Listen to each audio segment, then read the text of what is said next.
La vérité, François Mattei, c'est celle que vous évoquez, celle de la France-Afrique. Vous évoquez les trois piliers de ce système France-Afrique, à savoir la maîtrise du franc CFA par Paris, la présence de l'armée française dans ces pays africains et le choix des chefs d'État africains. Alors j'aimerais dans un premier temps qu'on revienne sur le franc CFA. Comment expliquez-vous que les chiffres du franc CFA ne figurent pas dans les bilans publiés par la Banque de France? Je ne l'explique pas, en tout cas, si, il y a une explication peut-être. Il y a des chiffres qui figurent, qui ne sont pas les bons, parce qu'on ne fait figurer, par exemple, que ce qu'on considère comme visible, c'est-à-dire les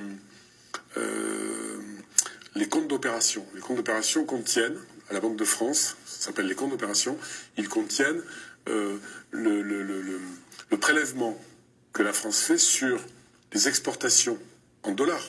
Les exportations se font en dollars dans le monde. C'est la monnaie du commerce international. Donc, par exemple, le pétrole vendu par tel pays africain, un des 14 pays concernés, l'or, le cacao, le manganèse, l'huile de palme, les VA, sont payés en dollars par les acheteurs dans le monde entier. Ces dollars-là, jusqu'à 1974, je crois, 100% entraient en France. Donc on était exportateur de toutes ces matières-là, sans en être producteur. Et depuis ensuite, c'est passé à 65%. Aujourd'hui, c'est la moitié, 50%, qui entre dans les caisses de la Banque de France et surtout dans les comptes du budget de la France. Ce qui est particulier, c'est ça. Même au temps de la zone sterling, chez les Anglais, ça existait chez les Anglais. Ils ont arrêté tout ça, il y a longtemps. Parce que c'est une ingérence dans la vie des pays, dans leur souveraineté. La monnaie, c'est la souveraineté. Oui, les anciennes colonies anglaises ont des monnaies nationales. Oui, nationales. Et même au temps de la sterling, c'était déposé à la Banque d'Angleterre, certes, mais ils pouvaient récupérer leur argent à tout moment. Ça n'était pas intégré au budget britannique.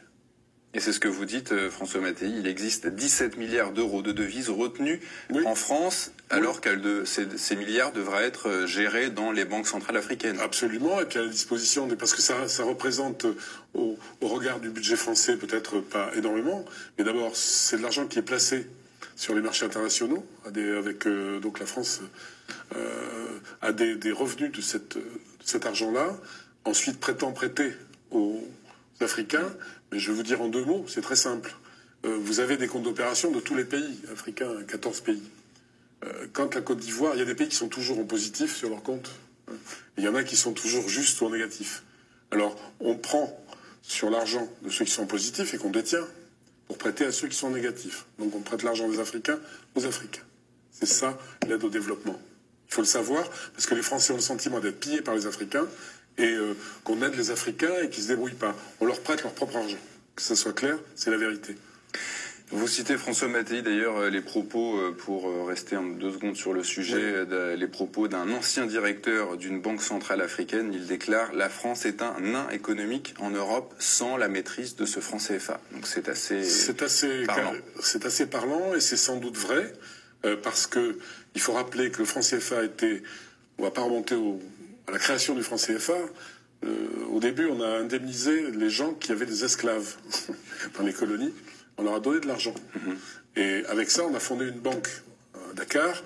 Et de cette banque est sorti le franc CFA. Donc quand même, l'origine du franc CFA est assez particulière. C'est d'ailleurs le franc des colonies françaises d'Afrique, CFA. Bon, après, on a dit de la communauté financière africaine, parce que c'est aussi beaucoup plus joli, avec les sémantiques compte en politique. Mais en tout cas, De Gaulle, lui, il a maintenu ces choses-là. Pourquoi? Parce qu'après la guerre, la France était exsangue, après l'occupation allemande. Elle était exsangue. Donc il s'est appuyé pendant la guerre et après la guerre sur l'Afrique. C'était ce qu'on avait de plus fort, avec des matières premières pas chères. Avec le franc CFA, vous avez pratiquement gratuite. Donc ça a été le fondement du redressement français. Il faut le savoir. Ça a participé au redressement français très fortement. Très fortement. Donc si on le perd... avec tout ce que ça comporte. Je vais donner un exemple.